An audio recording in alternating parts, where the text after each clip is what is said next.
Hello and welcome to the two final episodes of One of Us is Lying recap. So a commission has found that Bron is innocent of any wrongdoing in her cheating scandal. Her mom is trying to get her head back in the game for uni, but she's distracted, so she texts Cooper to meet up. He's also kind of distracted. His dad wants him to focus on baseball, but he's concerned about Nate, who's in jail right now. Nate's lawyer tells him that he's been offered a plea deal that could get him 4 years. His mom tells him that it'll just be like going to college, time-wise.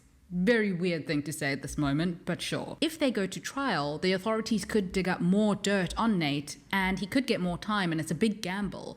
Nate says he'll think about it. Bron and the group start growing suspicious about the teacher, Mrs. Avery, who gave them all detention that day. Bron suggests Janae record Mrs. Avery incriminating herself. It doesn't work, but Mrs. Avery is shook, so something is up. We get a memory of Simon and Mrs. Avery. He was blackmailing her, obviously. He told her that he would keep her secret if she did something for him.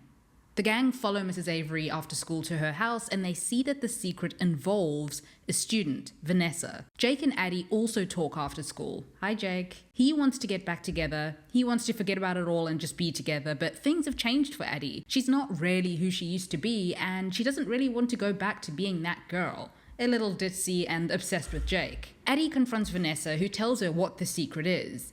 Mrs. Avery helped Vanessa terminate a pregnancy. She offered support financially and emotionally, but this does violate school rules. Bron goes to see Nate in jail and tells him not to take the plea deal. The truth will come out that he didn't do it. He's like, don't worry about me. Okay, no, not these two being cute again. Cooper tells Chris that he wants to be with him outside of his dorm room as well. Look at how happy they are, and I'm happy for Coop. He's ready to be out now. The lying three at this point, because Nate is still in jail, try to tell the detective everything, and it basically just results in Mrs. Avery getting fired. Addie and Jake reconcile, which he's being a little less rich jock and more understanding hot boyfriend, but do we trust him? By the way, Addie and Cooper have such a cute friendship. Coop's dad is mad. He knows that Cooper is with Chris because there is a pretty obvious selfie of the two of them out there. Cooper's like, I want to play baseball, but I also want to be me. He tells his dad that he won't be taking that photo of him and Chris down. Bronwyn reads her personal statement to her parents, and she tells him that she loves Nate and she wants them to help bail him out of jail because she believes that he is innocent. Addie and Jake are Netflixing and chilling, and they look really happy, and I'm kind of scared. I don't know why. Then Addie gets a strange look on her face as chilling music plays in the background. At the end of the episode, Addie finds some incriminating evidence on Jake's Xbox. In episode 8, Nate is back at school, and I'm so glad to see him. Oh, I like him. Bron's family help bail him out. Bronwyn tells him that they don't think that Simon took his own life. There is an accomplice who might have helped.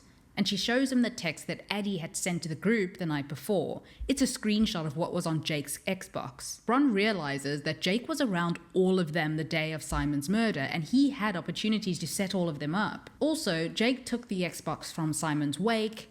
That's how Simon and Jake were communicating, via the Xbox. Jake confronts the lying four and Janae.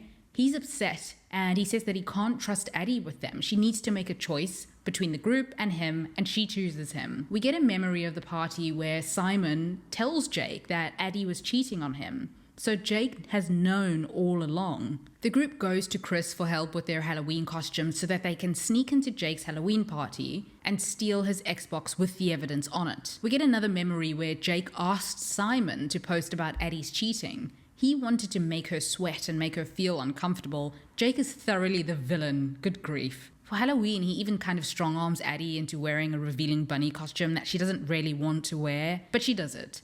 He's controlling and pretty manipulative. Bron professes her love to Nate, and they passionately kiss. I don't know why, but everything is just working for me in this finale. I like both of them here. So it turns out that Simon and Jake planned this whole thing to teach the kids a lesson, but there was supposed to be EpiPens in the office to save Simon in the nick of time.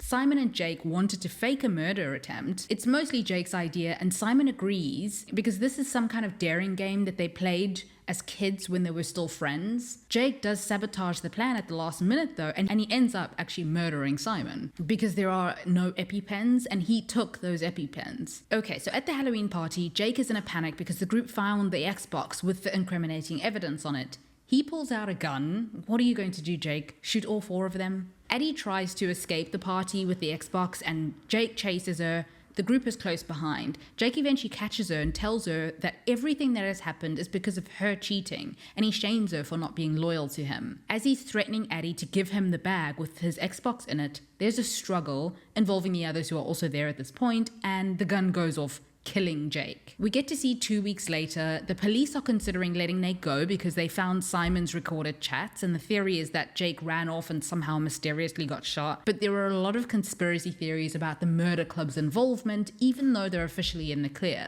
Now, everything is back to normal at school, and Murder Club has been disbanded, which is a pity because they had become actual friends, and it looks like they all miss each other. We didn't even get to really enjoy Nate and Bron finally getting together.